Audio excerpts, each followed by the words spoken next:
تخيل معايا، أول ما تاكل وجبة مليانة بروتين جسمك فورا بيعرف إن في مهمة تقيلة جاية. ساعتها أول محطة المعدة. الأكل ده مش زي أي أكل، ده بيبقى أكل تقيل وكثيف، فالمعدة تشغل الوضع القوي وتفرز حمض وأنزيمات أكتر عشان تفكك البروتين المعقد ده.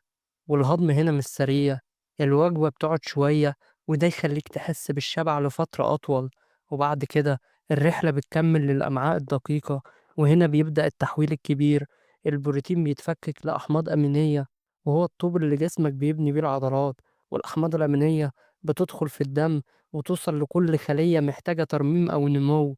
بس استنى، القصة لسه ما خلصتش. لو الكمية كبيرة بزيادة، الكبد بيتدخل على الخط ويبدأ يعالج الفائض ويحوله أو يتخلص منه، والعملية دي بتنتج نفايات وهنا بيجي نيتروجينية دور الكلية تشتغل أكتر عشان تصفي النفايات دي وتحافظ على توازن جسمك. يعني البروتين بيساعدك تبني عضلات تشبع أطول، لكن الكمية الزايدة بتخلي أعضاء جسمك تشتغل بجهد أكبر. الخلاصة، البروتين مهم جدا، بس جسمك بيحب التوازن مش المبالغة. الأكثر مش دايما الأفضل، الذكاء في الكمية المناسبة. اكتب الحمد لله في التعليقات، وما تنساش اللايك والاشتراك والشير. دعمك سبب الاستمرار يا صديقي.